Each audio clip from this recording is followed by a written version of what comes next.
فرما گئے، آپ کی حدیث میں پاک ہے ترکت فیکم امرین، آپ فرماتے ہیں کہ اگر تم یہ دو چیزیں تمہارے لیے چھوڑا جا رہا ہوں، میں تمہارے لیے دو چیزیں چھوڑے جا رہا ہوں، اگر ان دو چیزوں کو تم نے اگر پکڑ لیا تو تم گمراہی سے بچ جاؤ گے۔ وہ دو چیزیں کیا ہیں؟ کتاب اللہ و سنت النبی، کہ اللہ کی کتاب اور نبی کی سنت۔ کوئی اہل بیت مصطفیٰ صلی اللہ علیہ وسلم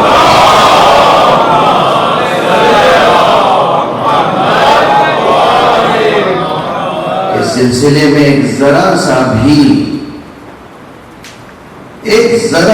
بھی حضور کے اہل بیت کے سلسلے میں بے رخی برتے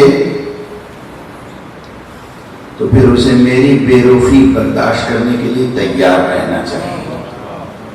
اس کے لیے میں کسی معذرت کی ضرورت نہیں محسوس کرتا۔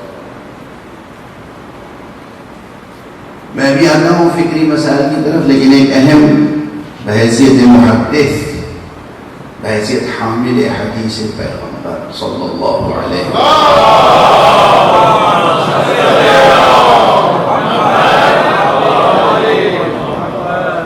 ایک فریضہ ہے، واجب ہے، ادا نہیں کروں گا تو گناہگار ہو جاؤں گا۔ مفتی صاحب نے بہت اچھی تقریر کی، جذبات انگیز تقریر کی،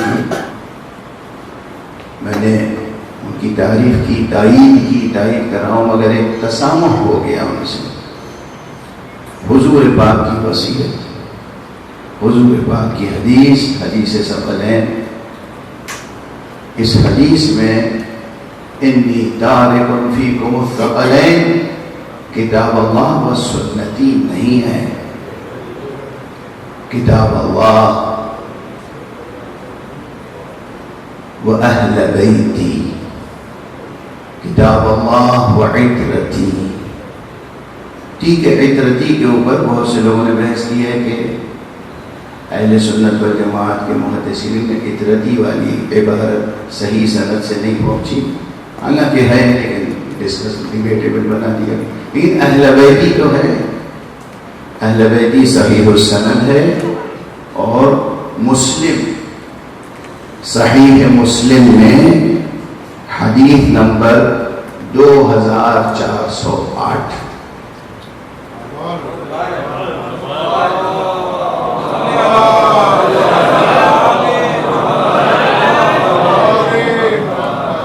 صحیح مسلم 2408 حدیث ثقلین ہے، اس میں کتاب اللہ و اہل بیتی، اللہ کی کتاب اور میرے اہل بیت، اور اس کے بعد کئی جگہوں پر یہ حدیث کئی کتابوں میں، صحیح کتابوں میں ہے۔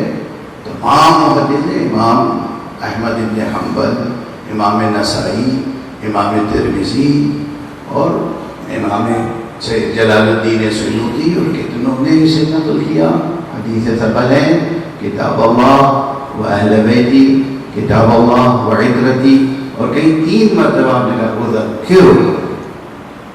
اذکرکم اللہ فی اہل بیتی، اذکرکم اللہ فی اہل بیتی، اذکرکم اللہ فی اہل بیتی۔